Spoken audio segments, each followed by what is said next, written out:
જિલ્લામાં તંત્ર તરફથી ચૂંટણીને લઈને તમામ તૈયારીઓને આખરી ઓપ અપાઈ રહ્યો છે। મતદાતાઓને કાળઝાળ ગરમી વચ્ચે કોઈ સમસ્યા ન થાય તેને લઈને તંત્ર સજ્જ થયું છે।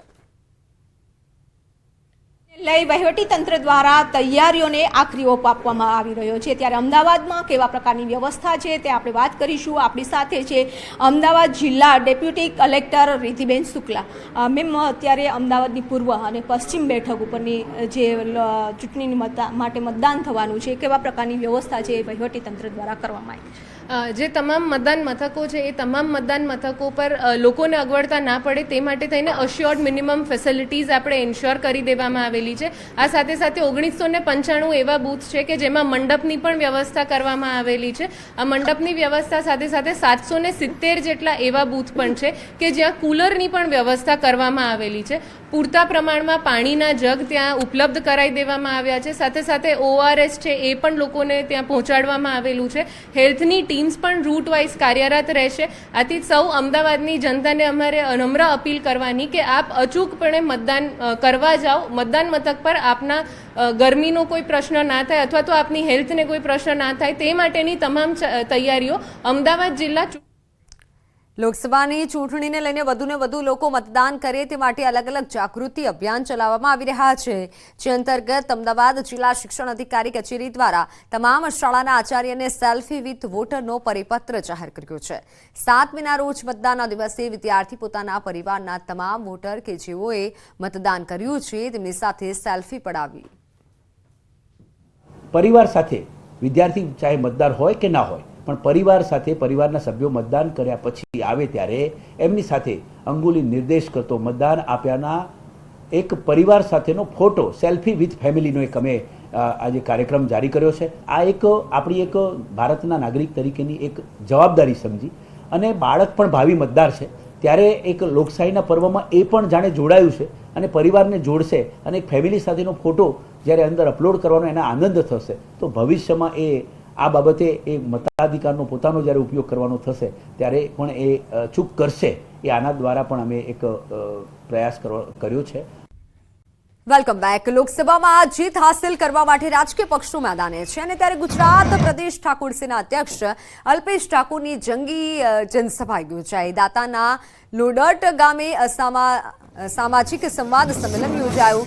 લોકોએ પરંપરાગત રીતે મોટી સંખ્યામાં ઢોલ નગારા સાથે સ્વાગત કર્યું હતું।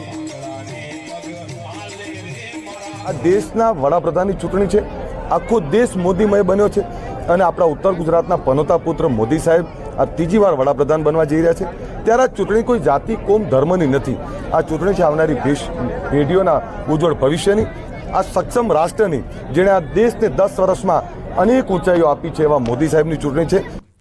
ખેડામાં પ્રચાર પૂરજોશમાં ચાલી રહ્યો છે। ભાજપ ઉમેદવાર દેવુસિંહ ચૌહાણના સમર્થનમાં ખેડા શહેર, વસો અને માતર તાલુકામાં ભવ્ય બાઇક રેલીનું આયોજન કરવામાં આવ્યું હતું। તો માતર વિધાનસભાની અંદરથી આજે યુવાનો ભારતીય જનતા પાર્ટીના યુવા મોરચા દ્વારા આજે ભવ્ય રેલીનું આયોજન થયું છે અને દેવુસિંહના સમર્થનની અંદર ગામે ગામ યુવાનોને પ્રોત્સાહિત કરી યુવાનોને મત આપવા માટે દરેક ગામના આગેવાનો સાથે યુવા મોરચાની રેલી આજે યોજાઈ છે। માતર વિધાનસભાના ખેડા તાલુકો, વસો તાલુકો અને માતર તાલુકાના અમારા વિધાનસભાના દરેક ગામથી નવયુવાનો અને યુવા મોરચાના કાર્યકરો દ્વારા ત્રણેય તાલુકાની અંદર રેલી કરી માન્ય દેવુસિંહ સાહેબના સમર્થનમાં ખેડાથી અમારા સંસદ સભ્ય અને રાજ્યમંત્રી દેવુસિંહ ચૌહાણ સાહેબના સમર્થનમાં આજે યુવા રેલી કાઢી અને ખૂબ સારો પ્રતિસાદ મળ્યો અને ગામે ગામ સારામાં સારું વાતાવરણ 7 લાખની લીડથી દેવુસિંહથી જીતશે અને મોદી સાહેબની ટીમમાં એમનો પણ સમાવેશ થશે। ઘણા ટાઈમથી ભાજપ સરકારની અંદર હું પોતે કાર્યકર છું અને નાની મોટી રેલીની અંદર હું પોતે પણ જોડાઉં છું પ્રચારની અંદર અને હું ખુદ ગ્રાઉન્ડ ઉપર જઈને પેપર વેચવાનું હોય, નાના કાર્યકરની ડિમાન્ડ કઈ હોય કે કંઈ કામ હોય તો પણ હું જઈને એમને મદદરૂપ થઉં છું। દિવ્યાંગ, વૃદ્ધ, અશક્ત મતદારો માટે અલગ અલગ વ્યવસ્થા કરવામાં આવી છે। મતદાનના દિવસે અશક્ત મતદારોને વ્હીલચેર અને રિક્ષાની વ્યવસ્થા કરવામાં આવશે। હાલ એમણે 50 વ્હીલચેર અમને ફાળવેલી છે અને 6 રિક્ષા મતદાનના દિવસે ફાળવશે।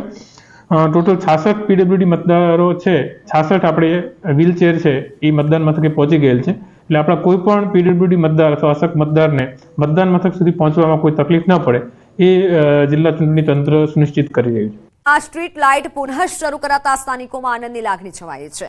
અંબાજીથી ગબ્બર જવાના માર્ગ પર 20 જેટલા સ્ટ્રીટ પોલ બંધ રહેવાના કારણે અસામાજિક તત્વોને મોકળું મેદાન મળી ગયું હતું. તેમજ અંધારાના કારણે મોબાઈલ સ્નેચિંગની ચોરી, લૂંટની ઘટનાઓ બનતી હતી. પરંતુ હવે સ્ટ્રીટ લાઇટ ફરી શરૂ થતા આનંદ છવાયો છે. પરંતુ આ લાઇટ કાયમી ધોરણે ચાલુ રહે તેવી માંગ સ્થાનિકો કરી રહ્યા છે. ઘણા સમયથી આ લાઇટો નાખવામાં આવી છે, તે સમયસર ચાલુ કરતા નથી. ઘણા વર્ષોથી બંધ રહી જાય, એના લીધે અનિચ્છનીય બનાવો પણ બનતા રહે છે, જેવા કે ફોન ઝૂંટવી જવા, અસામાજિક તત્વો ગાળો બોલવી, બીભત્સ વર્તન કરી મારામારી કરવી. કાપોદ્રા પોલીસે ફ્રેન્ચાઇઝીની આડમાં ચાલતા જુગારધામનો પર્દાફાશ કર્યો છે. કાપોદ્રાની ગાયત્રી સોસાયટીમાંથી ઓનેસ્ટ ટુ ઓનલાઈન માર્કેટિંગ નામની ફ્રેન્ચાઇઝીમાં યંત્રના ચિત્ર પર વિજેતાઓને રકમના 9 ગણા રૂપિયા આપવાનું કૌભાંડ ચાલતું હતું. પોલીસે બાતમીના આધારે ગાયત્રી સોસાયટીમાં આવેલ બિલ્ડિંગ નંબર 114માં ચાલતી દુકાનમાં રેડ કરી હતી અને જ્યાં યંત્રના નામે જુગાર રમાતો હતો. પોલીસે જુગાર રમતા 14 આરોપીઓની ધરપકડ કરી છે. અમિત ભટ્ટ કે જે ઓનેસ્ટ ટુ ઓનલાઈન માર્કેટિંગ એજન્સીના નામથી જુગારધામ ચલાવતા ઇસમને વોન્ટેડ જાહેર કરવામાં આવ્યું છે. પોલીસે 2 લાખથી વધુનો મુદ્દામાલ પણ ઝડપી પાડ્યો છે.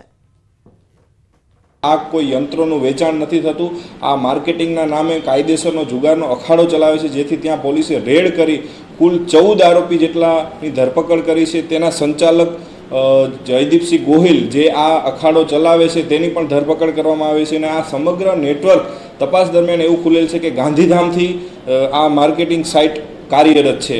સુરતની સુરતના બેસ્તાન પોલીસને ડ્રગ્સ પકડવામાં સફળતા મળી છે. બેસ્તાન પોલીસે વર્કઆઉટ દરમિયાન મેફેડ્રોન ડ્રગ્સ ઝડપી પાડ્યું છે. પોલીસે બાતમીના આધારે 3 યુવતીઓ સહિત કુલ 7 શખ્સોને ઝડપી પાડ્યા છે. પોલીસે આરોપીઓ પાસેથી રૂપિયા 36,600નું ડ્રગ્સ કબજે કર્યું હતું. 2 કાર સહિતનો મુદ્દામાલ પણ પોલીસે કબજે કરી આરોપીઓ વિરુદ્ધ NDPS મુજબનો ગુનો નોંધી વધુ તપાસ હાથ ધરી છે. શંકાસ્પદ નાર્કોટિક્સ ડ્રગ્સ એટલે કે MD મળી આવે, એનું પ્રાથમિક પરીક્ષણ કરવા માટે સ્થળ ઉપર FSL અધિકારીને બોલાવવામાં આવે. સ્થળ ઉપર જરૂરી પરીક્ષણ કરી અને FSL અધિકારીએ અભિપ્રાય આપ્યો કે એ MD ડ્રગ્સ જે છે એ આધારે બેસ્તાન પોલીસ સ્ટેશનમાં ગુનો દાખલ થયેલો છે. સુરતવાસીઓ કાયદામાં રહેશો તો ફાયદામાં રહેશો. ગુનેગારોને કાયદાનું ભાન કરાવવા હવે સુરત પોલીસ એક્શન મોડમાં આવી ગઈ છે. રાત્રિ દરમિયાન પણ ફૂટ પેટ્રોલિંગ કરી સુરત પોલીસ ગુનેગારોને કાયદામાં રહેવા સંદેશ આપી રહી છે. મોરા ભાગળ વિસ્તારમાં રાંદેર પોલીસે ફૂટ પેટ્રોલિંગ કર્યું. સુરત પોલીસ કમિશનર અનુપમસિંહ ગેહલોત સાથે 60 પોલીસ જવાનો હાજર હતા.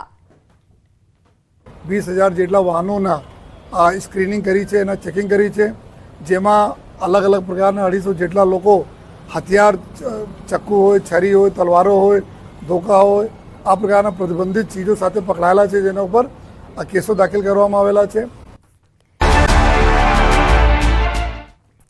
તો હજુ આકરી ગરમી માટે તૈયાર રહેજો. હવામાન વિભાગે ગરમી અંગે મોટી આગાહી વ્યક્ત કરી છે. ગરમી અંગે હવામાન વિભાગની 2 દિવસ બાદ 3 દિવસ સુધી આગ ઓગતી ગરમીની આગાહી.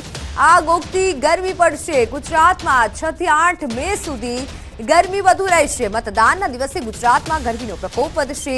7 મે અંગે હવામાન વિભાગની આગાહી. 7મી અમદાવાદ, ગાંધીનગર, વડોદરામાં પારો 42 થી 43 ડિગ્રીએ પહોંચી શકે છે. કચ્છ, ગીર સોમનાથ, ભાવનગરમાં હીટવેવની આગાહી કરાઈ છે. કાંઠાના વિસ્તારોમાં ભેજ સાથે ગરમ પવન ફૂંકાશે. आने वाले 2 दिनों में maximum temperature no large change में रहेगा. उसके बाद 2 से 3 डिग्री सेल्सियस का ग्रेजुअल राइज होगा मैक्सिमम टेम्परेचर में. और हीट वेव वार्निंग की बात करेंगे तो हीट वेव वार्निंग सौराष्ट्र और कच्छ के रीजन के लिए आइसोलेटेड प्लेसेस पॉकेट्स में दिया गया है. और जो डिस्ट्रिक्ट है जहाँ पे हीट वेव होगा डे 3 डे 4 में यानी 6, 7 और 8 तारीख को, वो ज़िले हैं कच्छ है, पोरबंदर है, गिर सोमनाथ और भावनगर. और हॉट एंड ह्यूमिड की बात करेंगे तो पूरे गुजरात कोस्ट के लिए आने वाले 5 दिनों के लिए हॉट एंड ह्यूमिड कंडीशन बनी रहेगी. 7 तारीख में अहमदाबाद और गांधीनगर की बात करेंगे तो जो मैक्सिमम टेम्परेचर रहेगा वो 42 से 43 डिग्री सेल्सियस के बीच रहेगा. और बड़ोदरा में भी 42 डिग्री सेल्सियस के आसपास मैक्सिमम टेम्परेचर रहेगा. और सौराष्ट्र और कच्छ रीजन की बात करेंगे तो सौराष्ट्र और कच्छ रीजन में डे 3, डे 4, 6, 7 और 8 तारीख को आइसोलेटेड प्लेसेस पे हीट वेव की वार्निंग दी गई है।